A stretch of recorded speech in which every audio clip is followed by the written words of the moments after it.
之月，你发什么疯？休夫，这在京城可是闻所未闻。你凭什么疯账？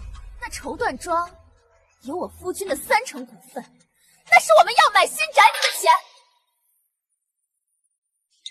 你的钱？当然，你是裴家的媳妇儿，沈家伤后自然就是裴家的。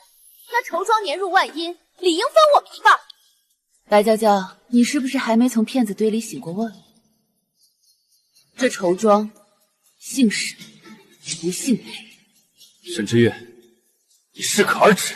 二弟刚成亲，当大嫂能不能有点容人之量？容人之量？我容了你们15年，容得你们连主仆都不分了。你简直不可理喻！夫君，你看，大嫂这是瞧不起咱们。妈，她这是嫌弃大哥是入赘的，变着法儿的羞辱咱家呢。娇娇刚过门，你就想分家，不像话！不像话！裴小公、白娇娇不清楚，你们两老难道也忘了？15年前，裴子谦入赘沈家时，你们连一双齐整的鞋都没有。妈放心，只要有我沈之月一口吃的，定不让裴家受冻。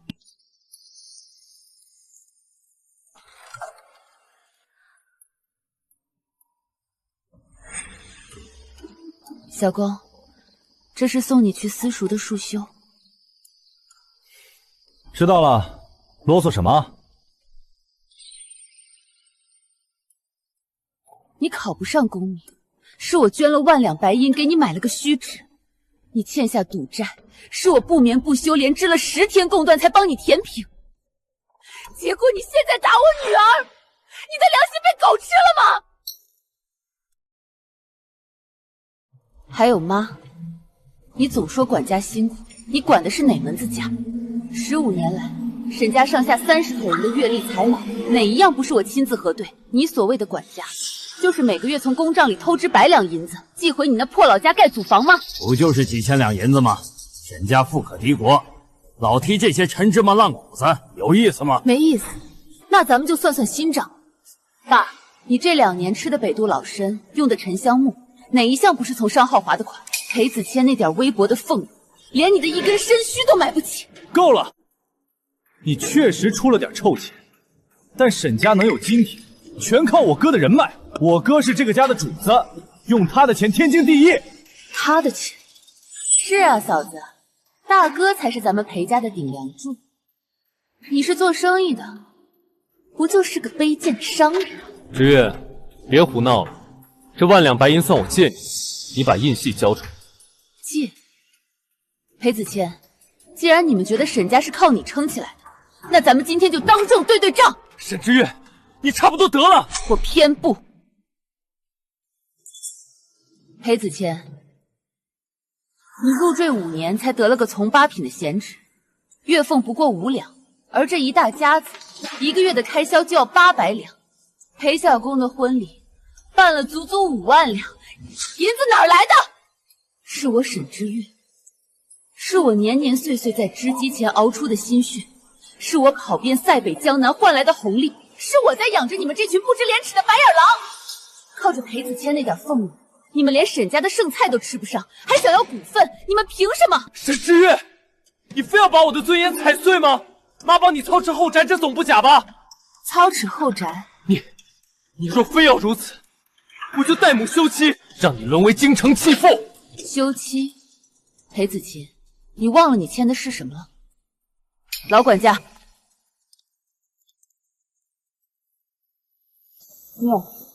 入赘文书在此，凡沈氏产业，裴氏子谦分毫不得染指。若生二心，净身出户。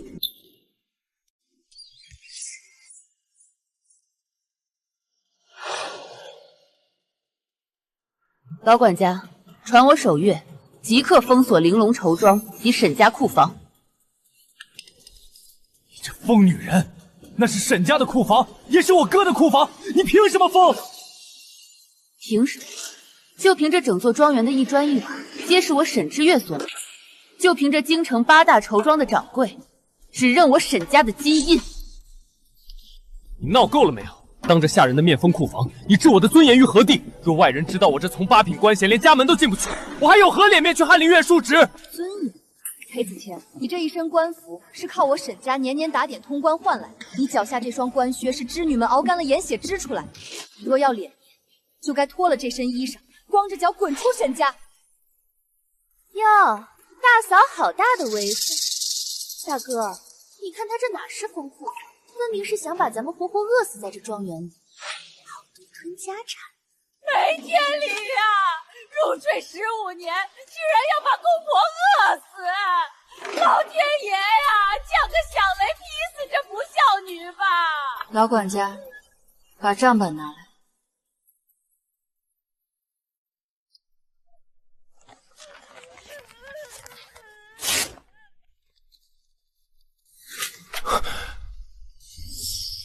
裴子谦，这是你这15年挪用公账的存底。今日起，沈家与你恩断义绝。你若再敢踏入绸庄半步，我就报官查办这15年的亏空。你竟一直防着我！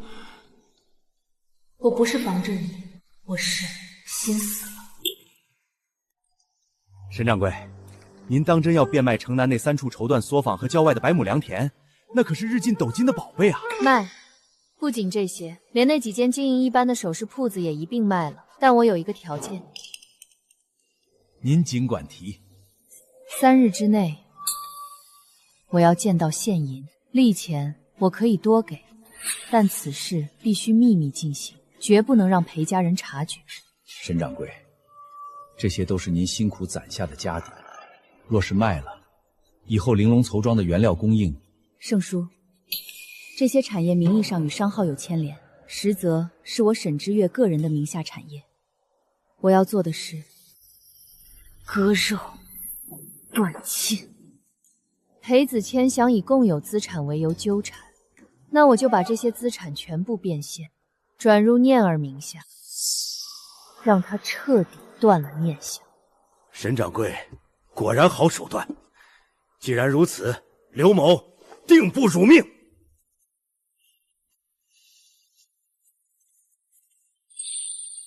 裴子谦，你以为入赘15年就能反客为主？我沈之月能织出漫天锦绣，就能亲手拆了这层繁华。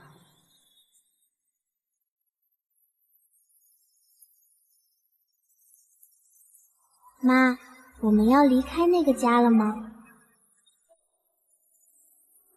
念儿，那不是家，那是吸血的魔谷。妈妈带你去一个新的地方。那里只有阳光。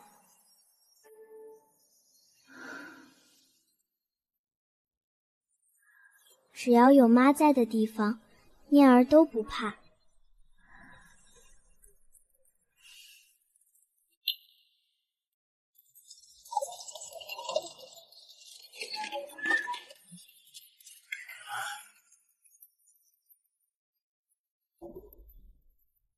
伙计，取2000两银子，我们要去西街置办宅子，赶紧的。二位，实在抱歉，这账取不了。胡说什么？这是沈家商号的2级印议，我是沈家的官婿，向来可以随时支取。裴大人，沈大掌柜今晨刚送来文书，废止了所有非沈姓之人的持取权限，且沈大掌柜已将商号资产与您个人财物彻底做了两清划柜。什么两清？我是他亲二弟，我哥是他亲男人，他敢非一线？沈掌柜说了，若二位有异议，可带上当年的入赘契约去京兆府衙门评理。听说了吗？沈家的赘婿好像要被扫地出门了。嘿，活该！拿着老婆的钱在外面充大官，还想吞了老婆的家产，这种男人就该净身出户。闭嘴！都闭嘴！哥，这可怎么办？白娇娇那边还等着银子买首饰呢，要是没钱，她非撕了我不可。沈之月，你竟敢做得如此绝情！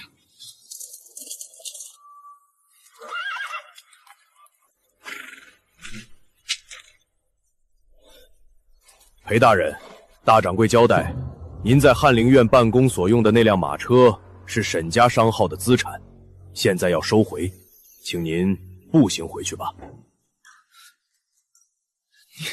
你们，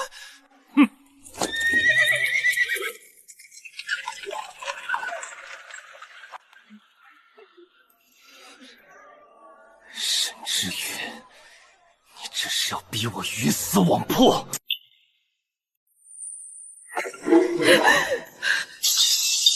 沈之月，你当真是要造反了？布防封了，钱庄不给取钱，现在连顿像样的燕窝粥都没有，你就是这么当媳妇儿的？我二房新婚，来娇娇还等着去车骑使上好的蜀锦做新衣，你现在断了月例，让我们怎么见人？大哥，你看大嫂这架势，分明是要把咱们往死里逼。这沈家主母，怕是早就不想认你这个丈夫。之月，你若是为了前任那场记恨，大可冲我来，但你断了全家的开销，这是在坏我裴家的根基。别忘了，大顺律法以夫为纲，我若休了你，你这沈家商号谁也护不住。以夫为纲，裴子谦，你是不是在书堆里读傻了，忘了自己当初是怎么进的我沈家大？老管家，把这份入赘文书当众念给裴大人听听。入赘沈门契约，裴氏子谦家贫无产，自愿入赘沈家，生为沈家人，死为沈家鬼。凡裴氏之身配苑域车马，皆属沈家资产，其所得俸禄红利亦归沈家公库。这不可能！文书白纸黑字，还有你裴家父母的指印。裴子谦，这15年你穿的绫罗，戴的羊脂玉，连你那身8品官皮，都是我沈家的银子买来的。那又如何？文书是死的，人是活的。嫁入我裴家15年，生的是裴家的种，这沈家的产业早该改姓裴了。改姓裴？妈，您这算盘打的，在塞北都能听见响。契约上写的清清楚楚，若裴氏有二心，轻则净身出户，重则送官纠办。沈之月，我如今好歹也是翰林院的官绅，拿这份契约羞辱我，就不怕我告到御前，治你个藐视朝廷命官之罪？官绅，裴子谦，你那从8品的圈儿，是每年5000两银子打点出来的雅官。你若离了沈家，连官署的茶钱都付不起，谁会认你这个朝廷命官？大嫂，纵然有契约，可15年的情分，难道抵不过这几张纸？二郎可是你亲手拉扯大的。情分？你们打我女儿的时候，想过情分吗？你们在背后算计我沈家干股的时候，想过情分吗？来人，收回裴子谦身上所有的配饰、玉冠，还有裴小公，把他那身用金线绣的锦袍也给我脱了。既然你们觉得在沈家受了委屈，那从今日起，这委屈你们不必受。你干什么？你敢在这儿动粗？这屋里的一针一线都是我的。老管家，带他们去偏房换上粗布麻衣。这沈家的绫罗，他们不配穿。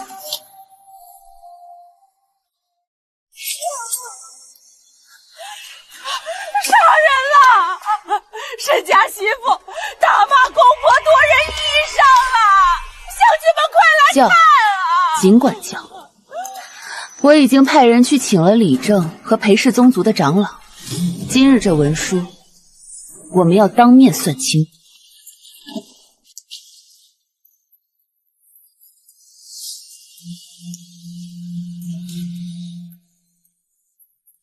换上，否则现在就请各位赤身出户，我沈家绝不拦着。沈之月，你竟敢如此折辱我！折辱？裴子谦，15年前，你穿着补丁裤子跪在我爹面前求亲时，怎么不觉得是折辱？你在春江楼千金买笑记在沈家账上时，怎么不觉得是折辱？那是为了应酬。你的应酬，我付不起账。从即日起，绸缎庄出入牌收回，沈家不再拨1文钱给裴家。那我的首饰呢？我的聘礼呢？那些首饰本就是沈家银铺的存货，我也一并收回。白姑娘，你若是心疼，大可叫你那夫君去外面赚了银子再给你。嫂子，二郎知错了，你别断了开销，我还欠着外面酒钱呢。那是你的债，与沈家何干？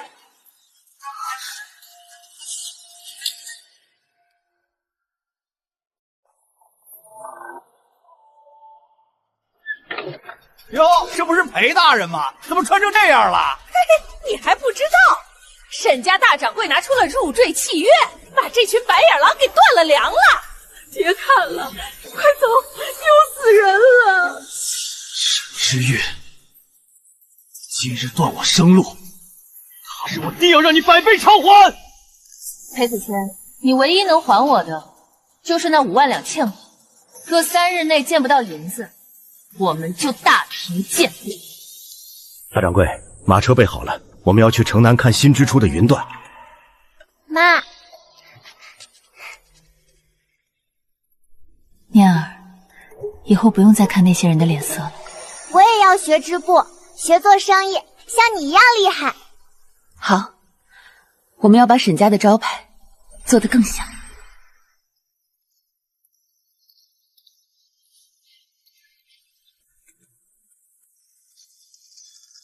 曾经我以为忍让能换来家和万事兴，直到他们想吸干我的血，我才明白，手中握着金印，脚下踏着实地，才是一个女人真正的倚仗。儿啊，咱们真就这么赖在这破房子里？那沈之月当真是铁了心，连床像样的锦被都不让咱们带出来。昨儿个冻得我这老腰生疼。哥，那白娇娇说了，若是今日瞧不着那匹3000两的云纹贡头，她便要回娘家去。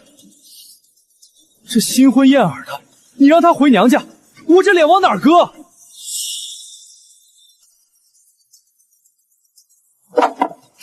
裴大人，您不是说在京城官场左右逢源吗？怎么如今连一匹绸缎都拿不出来了？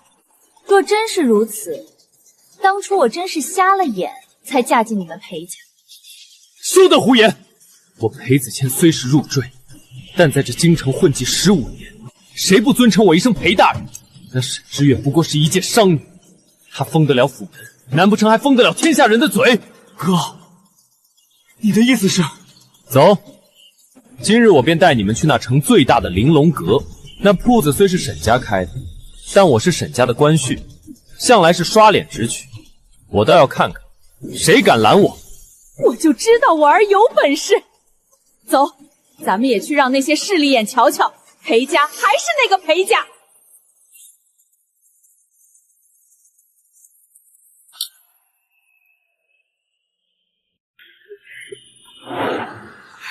哟，这便是皇商御用的玲珑阁。阿公，我要那匹挂在正常上的流光金丝宫卷，那才配得上我这心腹的身份。掌柜的，死哪儿去了？没瞧见裴大人过来了吗？赶紧把那压箱底的宝贝都端上来。哟，这不是裴大人吗？今儿个什么风把您给吹到这儿来了？若是买布，请按规矩先付定钱。田掌柜，你这眼力劲儿是越发回去了。我来这儿取货，向来是记在沈家公账上的，何谈定钱？还有这匹、那匹，全给我包起来！咱们裴家的大哥发话了，你们还不快动弹！这就是沈家那个入赘的裴大人，穿成这样还来欠账，莫不是被沈掌柜扫地出门了？赘婿终究是赘婿，离了沈家的银子，连个街头的货劳都不如，还冲什么大头？钱掌柜，你还不动手，是想让本官去大掌柜那儿告你一个怠慢之罪吗？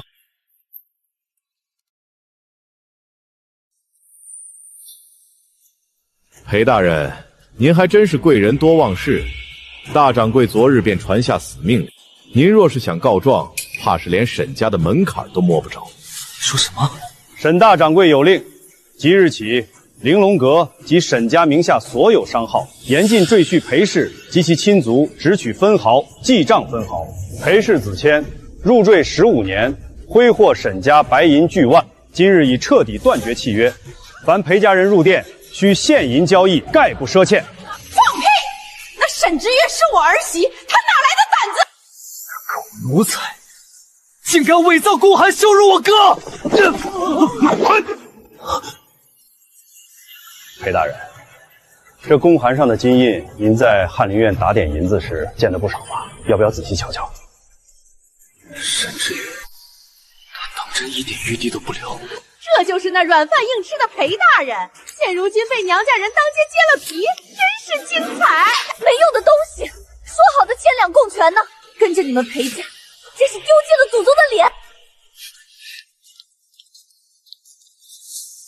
裴大人，若是不买布，还请挪挪步。这儿是皇商重地，不是叫花子乞讨的破庙。裴子谦，你视尊严如命，那我便将你的面子一片片剥下。这玲珑阁，你进得去，却带不走一根丝线。沈之月，你这个狼心狗肺、没天良的婆娘，你给我开门！沈之月，天降大雨，你就不怕遭雷劈吗？大家快来看啊！这沈家的媳妇儿要谋杀亲公婆了！哥，你倒是放个屁呀！你就任由这贱人骑在我们头上！沈之月，你今日将我逐出门户，夺我衣冠，此等奇耻大辱，我裴子谦记下了。裴二郎，你当初说裴家在京城有头有脸，大哥在翰林院贵为翰林，我才肯下嫁的。现在算怎么回事？锦衣玉食全是空中风楼！你要让我跟着你在这儿喝西北风，这破麻布衣服磨得我肉疼，我的首饰呢？我的丫鬟呢？呸！活该！听说这家人入赘15年，沈掌柜对他们那是掏心掏肺，连这二郎娶亲的5万两聘礼都是沈掌柜卖了库房攒的。现世报，瞧那裴大人平日里穿着蜀锦官袍，那是何等威风！现在离了婆家的银子，活像这泥坑里的落汤鸡。大掌柜说了，裴家既然自诩文武，便刚知道不识嗟来之福。这盆冷水是给各位清醒清醒脑子的。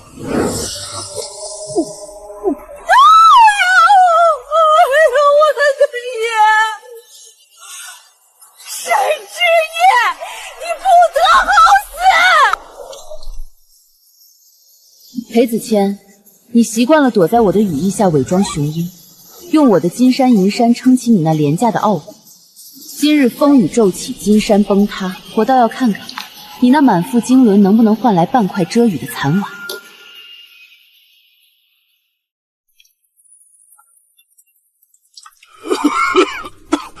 水，给我口水喝。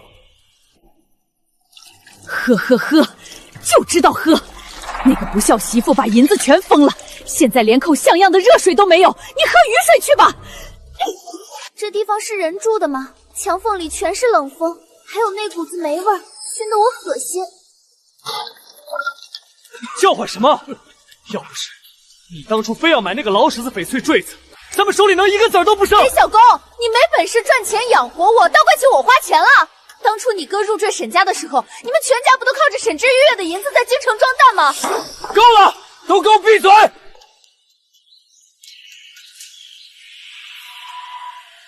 沈之月，你以为断了我的残粮就能困死我？裴子谦毕竟还有官衔在处，等我明日去翰林院。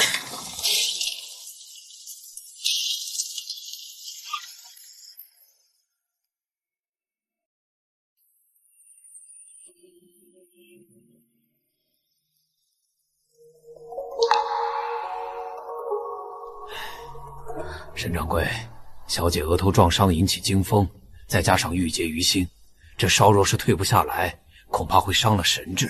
盛老，只要能救活念儿，沈家绸缎庄1年的利钱我都给你。之月，念儿是我的亲生女儿，你凭什么不让我见她？大家快来看啊！我儿媳妇得了钱就变了脸，连亲爹都不让见亲闺女啊！裴子面，念儿受伤时你在春江楼喝酒，念儿求你救命时你在计较你的面子，现在念儿生死未卜，你来做什么？我那是一时糊涂。之月，你给我点银子，我得去给爹买药。念儿这边我来照顾。照顾？你是想来偷药费，还是想来拿念儿的命去换你那最后一点虚荣？沈之月，你这个泼妇，那也是我们裴家的孙女儿。家丁听令，严禁裴家任何一人踏入医馆一步，谁若放他们进来，就打断谁的腿。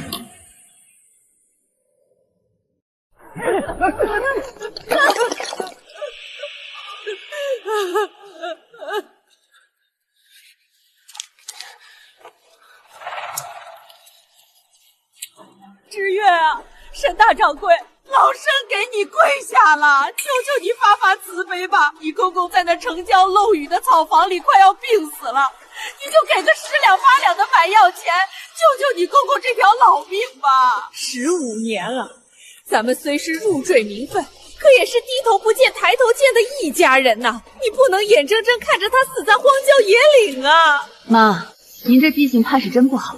3日前，您在沈家正厅还说我是丧门星，说念儿是赔钱货，怎么今日为了这几两银子，倒是肯在我的门前磕头了？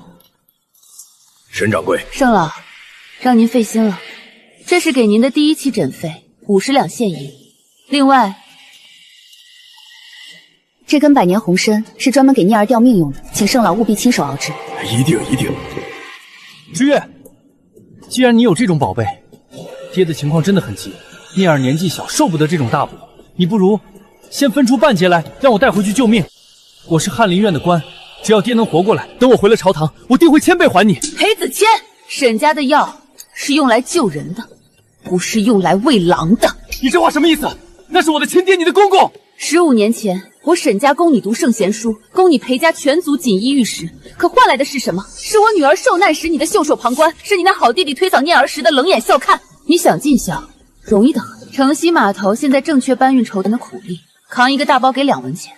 只要你肯舍掉你那8品官的脸面，扛够了3天，自然能买得起你爹的一副抓药钱。裴大人，沈大掌柜已经包下了本医馆所有的上房为小姐调理，此地已成私人禁地，闲杂人等请滚。15年扶贫，我用金山银山供养你们的体力，却只换回了念儿的一头鲜血和你们的狼子野心。裴子谦，从今日起，我沈之月的每一分钱、每一颗草，都只会花在值得的人身上。儿啊，你瞧瞧这周围的铺子，哪一个有沈之月的玲珑绸庄气派？他虽说断了咱们的月例，但那都是富人家关起门来闹的小性子。只要你这个沈家家主往柜台前那么一站，那些拿工钱办事的掌柜户家，谁敢不把那白花花的库银交出来？大哥，待会儿拿了银子，您可得先拨给我500两。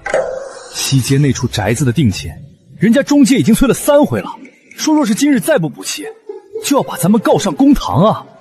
大哥，您可是翰林院堂堂的官爷，这沈家能有今天的皇商声望，哪一分哪一寸，不是靠您的官身在那儿撑着？拿自家的钱，那叫知运用饷。只要您这官印一亮，那钱庄布防的大门，还不是得乖乖为您敞开？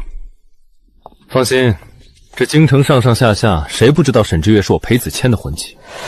她一个深闺妇人，不过是雷大雨小。本官今日就让他知道，这天底下终究是男主外，主家的印记只有握在本官手里，才叫名正言顺。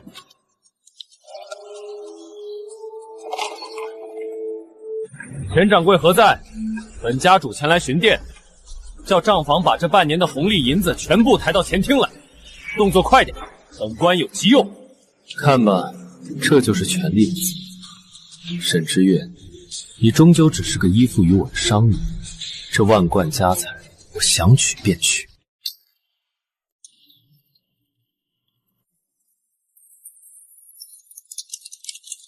潜伏，本官在跟你说话，你聋了吗？哟，这不是前日被清出门户的裴大人吗？怎么，这身麻布衣裳还没穿够，想来铺子里淘几尺粗布换换？放你娘的屁！这是我儿裴子谦，沈家的官婿，名正言顺的家主。你们这些奴才，还不快滚开去抬箱子！家主，裴大人，您是不是在这富贵堆里面待久了？真把自己当主子了？大家伙儿听好了，沈家祖传契约有言：沈家香号乃沈氏先祖独创，凡我沈门家产，生不传异姓，死不入外族，最为赘婿，实为继生。凡沈家库银抽取，必须由沈姓血民亲持印信方可。胡说！大顺律法，夫为契纲。我是沈知月的男人，沈家的一针一线我都有权处置。大顺律法亦有言：赘婿入赘，家产皆属主家。裴大人，您入赘时签下的可是绝契。沈大掌柜有令，裴氏一族狼子野心，窃取通款。即日起，凡见裴家人踏入商号，视为窃贼，打死无乱。你一个奴才，竟敢诬本官为贼！闪开！我是官，我看谁敢动我！抢啊！那里面有我的银子！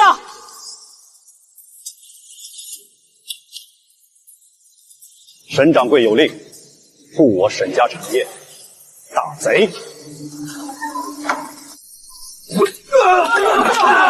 杀人了！沈知月杀公婆了！老胡婆，抢劫沈家财物，打你都是轻的。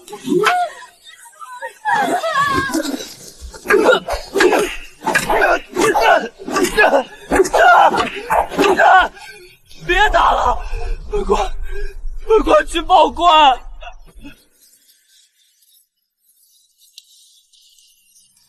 报官，正好，老夫也要去衙门告你非法支取库银，强闯民宅。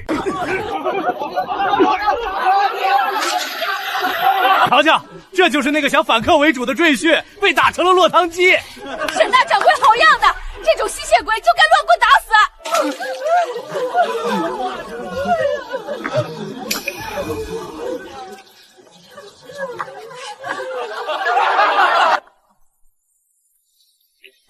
裴子谦，既然你自诩为官，就该知道契约如山。沈家的银子，你求不来，抢更不来。沈知月，你当真要赶尽杀绝？我不是赶尽杀绝，我只是拿回原本属于我的东西。这商号的一砖一木都不配沾染。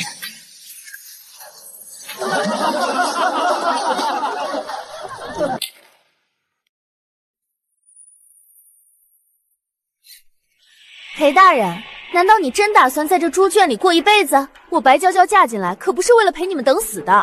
钱庄疯了，商号的人只认沈知月，我空有这一身官皮，却连半两银子也支不出来。大哥，你读了那么多圣贤书，难道不知道这大顺律法？自古嫁鸡随鸡，你虽是入赘，但那是15年前的事儿。这15年间，沈家商号翻了几番，那可都是在你们成亲后挣下的。意思是？这叫夫妻共有家产。只要你去京兆府衙门递一张状子，告他沈知月夺产越亲，官老爷自然会判那商号有你一半。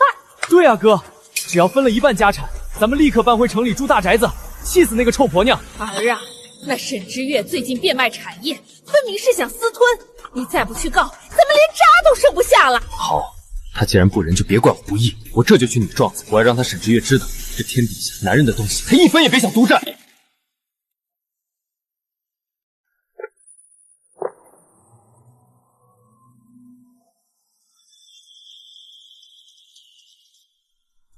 衙门重地，闲人止步。本官乃翰林院编修裴子谦，今日有惊天巨冤，要向府尹大人申诉，尔等速速闪开，进去通报。既然是官爷，请进。儿啊，待会儿一定要哭得大声些，让全城的人都知道那女人的狠毒。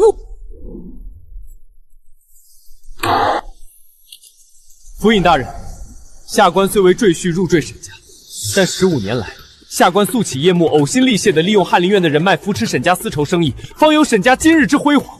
可那沈知月仗着商号印记在手，竟在3日前趁下官病重之际，勾结家丁，强行将下官及年迈的双亲、年幼的兄弟全部驱逐出门。大人啊，老父亲为了沈家，那真是把孙女儿当眼珠子疼啊！谁成想那逆袭变了心，竟然要把我们老两口赶到城外草房去喂蚊虫，这是要逼死我们啊！他不仅让下官流落破屋等死，更企图私吞15年来我们夫妻共有的千万家产。那是下官的血汗，是大顺律法规定们的共有资产。恳请大人为下官主持公道，平分沈氏商号。这裴大人看着仪表堂堂，却竟然被媳妇儿赶得连件像样的衣裳都没有，真是世风日下，夫纲不顺呐。看来这沈掌柜确实心狠，再大的本事也不能连自家男人和公婆都不顾，这也太跋扈了。肃静！既然谷主指控详尽，来人，传沈氏之约，上堂对质。裴子谦，你读了15年圣贤书，没想到全用来钻研律法里的空子了。今日我就在这公堂之上，当着全京城百姓的面撕了你这张伪善的皮。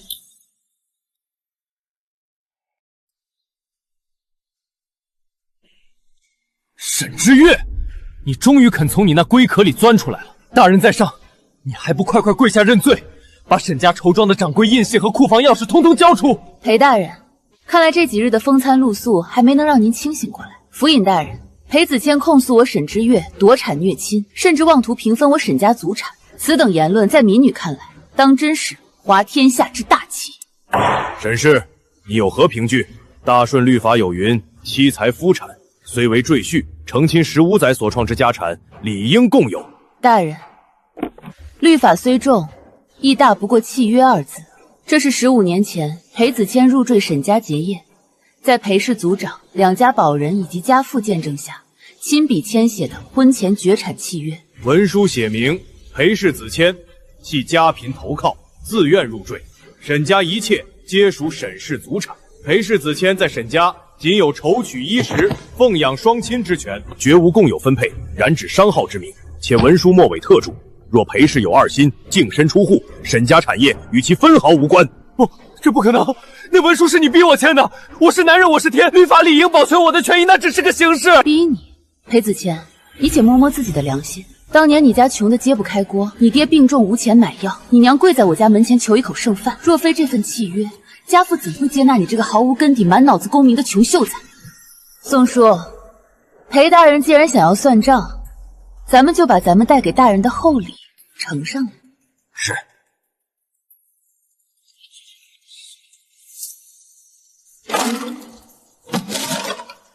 府尹大人，这里是裴子谦入赘15年来，裴家全族在沈家商号透支、挥霍，乃至私自挪用的每一笔款项，共计53200两白银。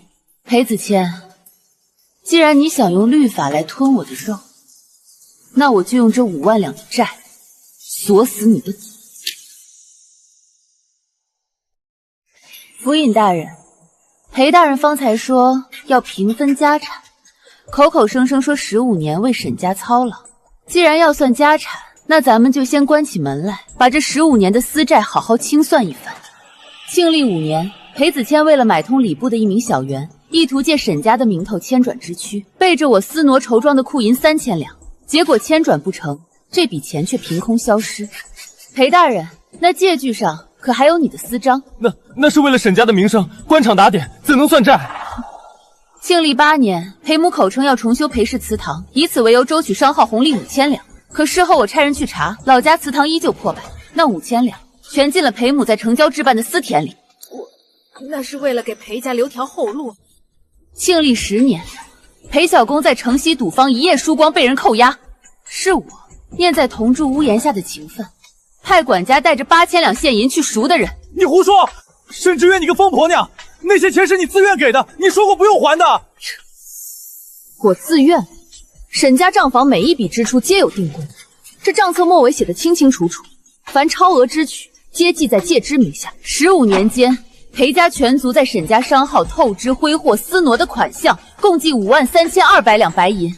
裴子谦，这笔债你是要分家产，还是先还钱？这裴家人也太不要脸了吧，居然还倒打一耙。可是嘛，要是我家有人这么不要脸，早把他赶出去。肃静！不，裴子谦，文书铁证如山，借据字迹清晰。身为朝廷命官，入赘之身却侵吞主家巨额资财，简直丧心病狂。裴子谦，你侵吞巨款在先，诬告沈氏在后。本府判决，现裴家3日内归还沈家钱款53000两，若3日后银两不到，没收裴家所有家货抵债；若仍不足，裴家男丁赐字发配，终生为奴。女眷没入贱籍。5万两，这是要了老命啊！天杀的沈之月呀！5万两，把我卖了也凑不齐一个零头。裴小公，你个烂赌鬼，是你害了老娘！我要跟你和离，我要回娘家。裴子谦，15年前你跪着求我做你爹时，我给过你生命。这15年你吸我的血，养肥了胆子，这生命是你亲手掐灭的。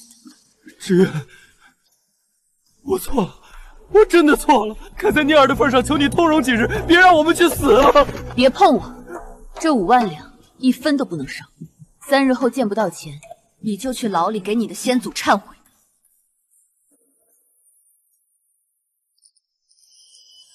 15年的扶贫梦，今日才算真正醒。裴子谦，这只是开始，我要看着你如何从云端坠入最脏的泥潭。大，给老子开大！这一把赢了，那5万两的债就能抹平1城。老子就不信这手气能一直背下去。1、2、3， 6点小。裴二爷，您今儿这财神爷，怕是还没进门呢。不可能，老子算了半个时辰，分明是大。再来，老六，再借我点本钱。裴二爷，您这3日已经在本阁借了1万两银子了。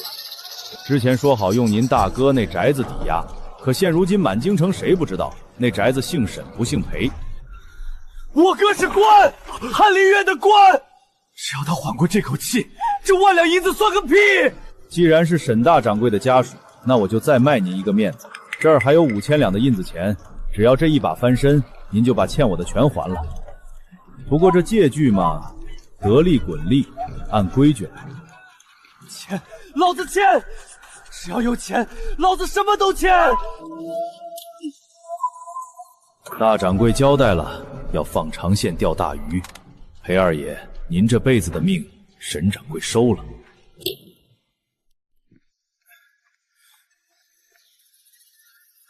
大掌柜，那条鱼儿彻底咬死钩了。裴家那个2少爷裴小公，方才在赌桌上输红了眼，甚至连他那身只剩的绸缎外袍都给押上了。他欠了多少？裴小公刚才又签了3张5000两的印子钱，全是利滚利的死契，统共15000两白银。按大顺率的利息算，即便他裴子谦把翰林院的门珠子卖了，这辈子也还不清这笔烂账。15000两，他竟然还敢在那儿坐着，赌疯了。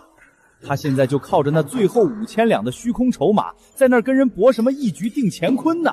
他说只要赢了这一把，不仅能平了沈家的债，还能在城南买座带园子的豪宅，把白娇娇接过去当真正的官太太。很好，贪心的人不需要旁人去逼，他们自己就会把绳索套在脖子上。老六，在他把最后一点廉耻都输个精光之前，别让他停，更别让他赢。我要让他知道，从我沈家绸缎掌里偷走的每一分红利，挪用的每1两库银，最后都会变成勒在他顾家全族脖子上的索命绳。大掌柜，那裴子谦到底是朝廷的官，若是他明日发现亲弟弟欠了这种数目，狗急跳墙去闹腾怎么办？闹腾？裴子谦自命清高，视面子如性命。他现在正忙着低三下四的去求那些曾经被他踩在脚底下的同僚，厚着脸皮借那3、5两的碎银子。他做梦也不会想到，他最疼爱的亲弟弟会在我亲手设下的这个温水局里，把顾家最后的一点尊严和活路都输了个干净。明白了，老六定不辱命。申时一到，我就带几个生面孔的厉害角色去那城郊的破草湖收账，定让那位裴大人好好领略一下什么叫人间疾苦。按计划行事吧。裴子谦欠我的15年情分既然还不了，那就让他用全家男人的骨头和女人的泪水来抵债。这种恩将仇报的白眼狼，不配得到一丝一毫的怜悯。是。裴子谦，15年前你入赘时，我说过会护你一世荣华。今日我收回这荣华，你且看看，离了我的金山，你还剩什么？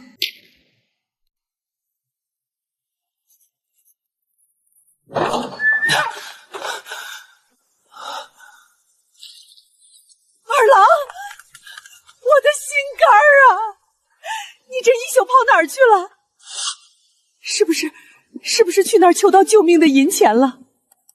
那沈之月要的5万两，咱们是不是有指望了？银子没了，妈，全没了，连命都快没了。什么没了？裴小公，老娘昨天藏在枕头里预备着逃命用的那只金丝攒珠钗呢。你那会儿说出去换点干粮，快拿出来！吵什么吵？一只破钗子连3两银子都不值，够干什么的？老子昨晚在千金阁输了15000两，赌场的老六说了，申时一到见不着银子，就要剁了我的手脚拿去喂狗。你们快想办法！15000两，裴小公，你疯了是不是？沈之月那5万两债还悬在咱们脖子上，竟然还敢拿着家里最后的活命钱去赌！你还有脸骂我？要不是你个废物入赘15年，像条狗一样被沈之月养，连个沈家的印旗都偷不到，咱们至于在这儿喝西北风？你那个翰林院的官位要是真管用，怎么这几日连个半两银子都借不回来？我看你读的那些书，全是擦屁股的废纸！你个丧门星，你个烂赌鬼，你害死我了！我要跟你和离！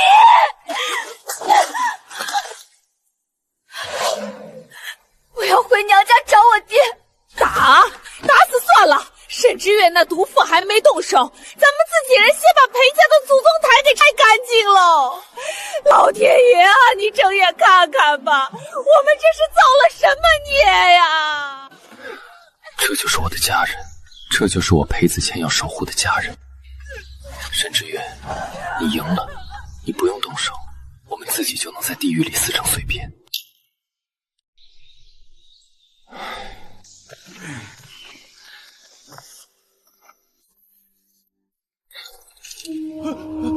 裴二爷，申时正，这太阳都快落山了，咱们白纸黑字写的清清楚楚，本金15000，加上昨儿晚上的利钱，一共是18000两现银。怎么，这银子是您亲自抬出来，还是我让哥几个自己进去搬？六哥，老六，咱可是老相识，你再宽限几日。我哥是翰林院的官，他手里握着沈家的大义，他一定有办法的。六爷，饶了我吧！官儿，裴大人那点微薄的俸禄，怕是连翰林院的茶钱都不够。还债，怕是还到您孙子辈都还不完吧？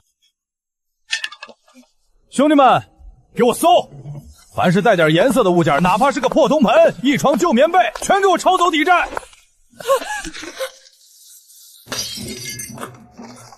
强盗啊！你们这是抢劫之老身最后的一点活命口粮啊！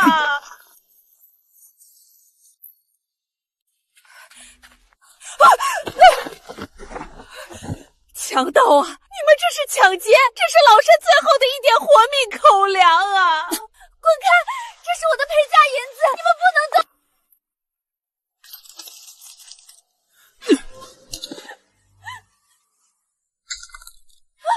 我的家主！这种地摊货也敢叫裴家？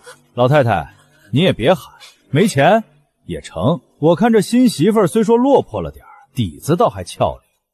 抵给西城的勾栏院，少说能换个180两，先利息给清了。住手！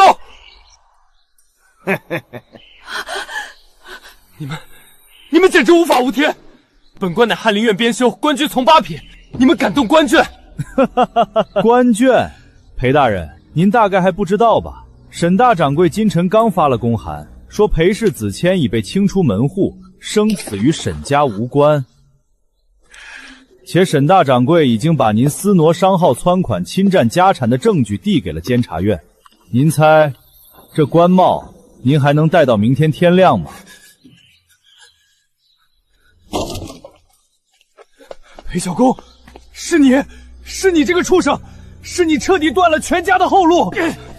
大掌柜说的对，这种窝里横的畜生，只要断了他们的银子，他们自己就能把自己撕成碎片。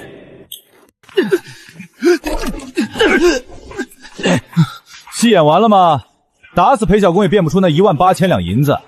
罢官的文书已经在路上了，沈大掌柜亲自赐送的证据。老六，求你再宽限几天，我去求恩师。恩师没了官皮，你连乞丐都不如。沈掌柜仁慈，城西染坊缺苦力，你和裴二爷签了这份终身劳基契，欠款便可免一半。终身苦力？我是读圣贤书的，我是要入内阁的人，你让我去那烟杂地方流汗？不签，现在就带你们去见官，要命还是要你那文人的酸脸？签，不签。沈之月，你不仅要了我的银子，还要将我这一身傲骨一片片踩碎。哥，再不还钱，明天就把咱们卖到南阳去挖矿了。只要拿到沈家那张九转织金秘方，全京城都会跪着求我去当大掌柜。可沈之月防得死死的，咱们怎么拿？后日是沈家先祖忌日，沈之月定会带念儿去城外祭祖。书房只有老弱看守，那是咱们唯一的机会。找到了，这就是沈家的命根子。沈之月，我看你没了秘方，怎么耀武扬威？大掌柜，那份掺了断魂草和千猛灰的伪方被他拿走了。去通知赵家商号的赵老板，就说有带了秘方的贵客上门。是。既然你自寻绝路，那就带上这份发财木去地府吧。赵老板，这方子藏在沈家书房暗阁，除了我，没人拿得到。你先替我清了赌债，再预付5000两，等第一批锦缎下机，我交下半卷。好啊！只要能把沈之月踩下去，5000两算什么？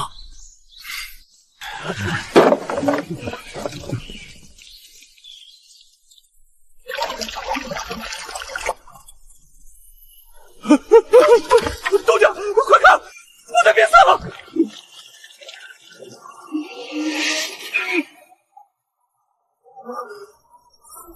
手，我的手！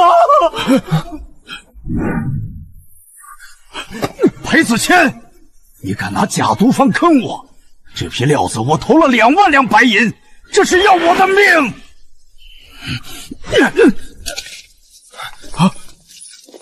赵掌柜，有人举报你私设禁药染坊，毒害工匠，带走。是他偷了沈家的假方子卖给我，官爷，我是被骗了。那秘方首页写得清清楚楚，心术不正者，织金化枯木。裴子谦，是你自己贪念入脑，连毒药解药都分不清。原来你连书房暗阁都算计好了，你是个魔鬼！陷阱是为小人留的，从今日起，全京城都知道你是个盗窃甲方的骗子，准备去牢里抵命吗？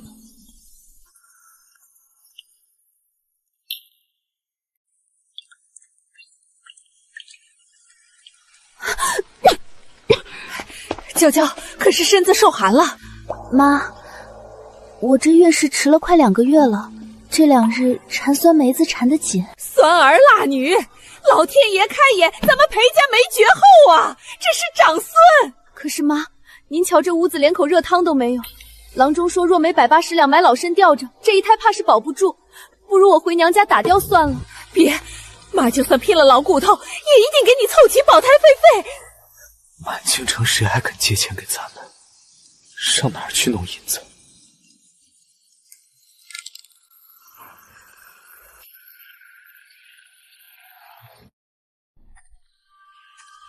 我想过了，沈之月母亲生前留给他一批贵重金玉，全都被他藏起来了。妈，惦记长辈遗物强行索要，是会被旁人唾骂的。为了裴家的根基，旁人怎么指责我都不在乎。他母亲当年存下的金玉珠宝，全都收在那里。这有金珠子，咱们甚至能重开个小绸缎铺子。子谦，你养伤，二郎带上锄头，今夜咱们去把属于裴家的富贵刨回来。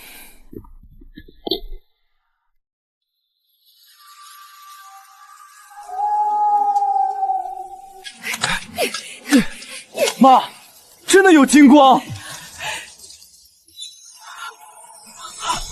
发财了！我的大孙子有救了！沈之月，你娘去世后还得给我裴家养孙子。裴老太太，为了看这出好戏，我等了你们3个晚上。放开我！我是裴家二爷，是你们沈家正经的主子。挖我亲母留给我的东西，也配称爷？拿着我母亲的陪葬，去供养一个不明不白的人？你胡说！娇娇怀的是小公的亲骨肉。老管家，把正主带上来。裴小公欠债被打，那是白娇娇用身子抵的债。你那大孙子究竟是姓裴，还是姓赌场那个赌字？不可能！盗取御赐陪葬，罪不容诛，带走。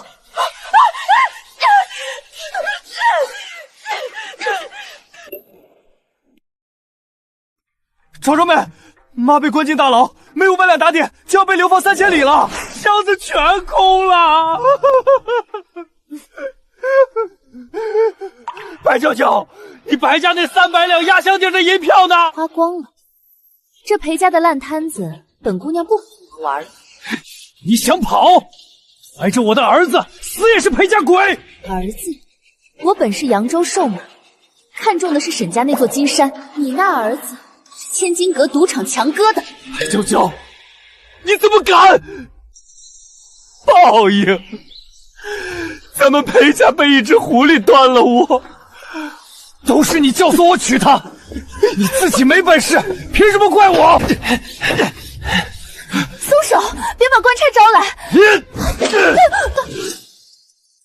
他，孩子，救命！这个孩子本就不属于裴家。裴小公蓄意谋害官眷，带走。白娇娇骗取礼金，身份造假，收监后。不是我，是裴子谦推的，不是我。列位父老乡亲，沈氏之约仗着家资巨万，切断我们父女亲情，求会长大人做主，我要带走亲生女儿，绝不能让她跟着商女学坏了骨气。裴大人真是可怜，连女儿都见不到。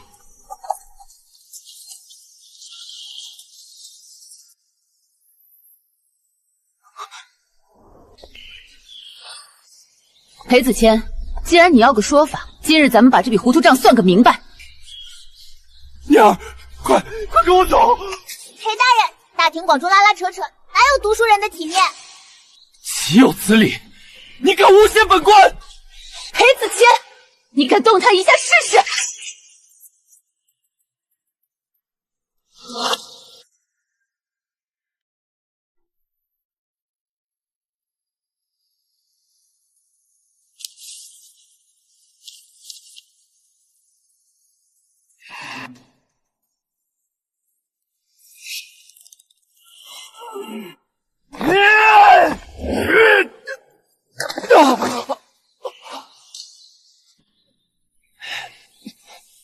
没权利！大顺律法不准女儿私自改姓。这是先皇亲赐的皇商恩典文书，若昭旭行为不端，沈家主母有权令子嗣归宗改姓。裴子谦，念儿的姓氏前途，你管不着。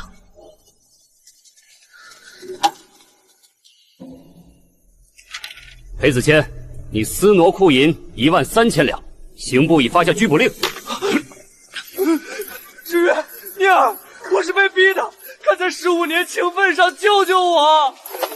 啊！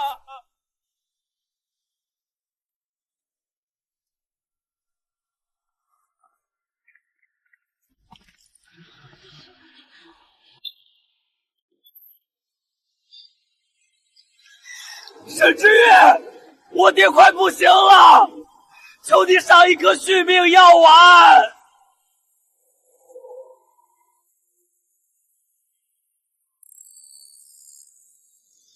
大掌柜说了，沈家的药不为那种挖人祖坟的畜生。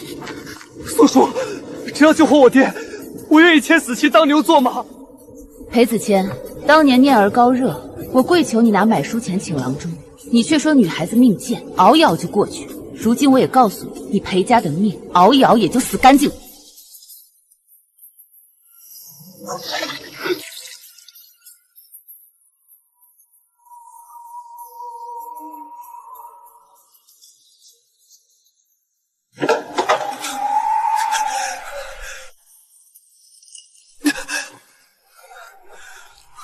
子谦，别忙了，老天爷不把咱们当人了。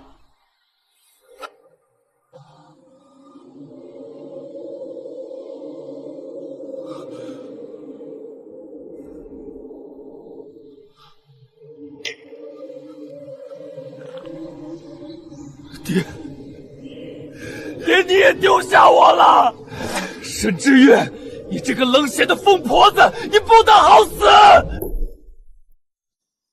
皇商沈氏之月，研制七彩天蚕丝有功，赐封一品一商，领宫廷织造事宜。民女接旨。快请起沈姑娘，銮车已经备好了，请吧。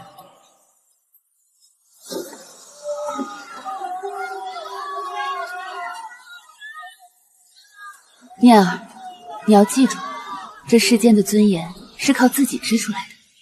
念儿知道了。圣上还赏了沈小姐郡主虚衔，沈家彻底登天了。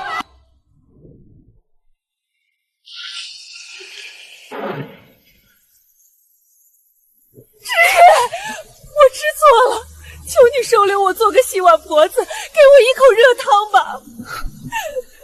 赏。这是大掌柜给你的最后一点情分。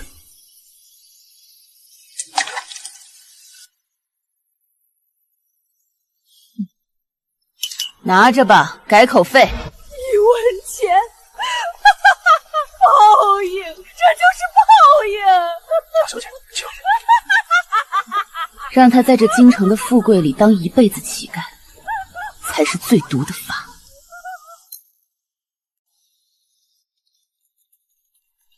贵人尝一口吧，我已经3天没吃了。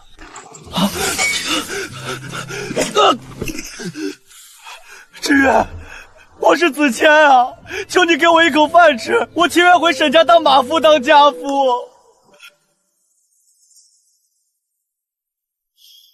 裴大人以前常说商人的饭卑微，今日竟想来吃这卑微的饭了。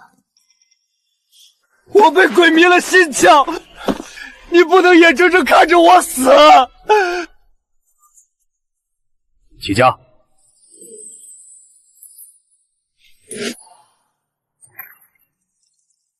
妈，明天的阳光一定比今天还暖。会的。这世上最锋利的刀叫贪婪，最沉重的枷叫情分。沈家这盘棋我下赢了，斩断吸血鬼，才算真正向阳而行。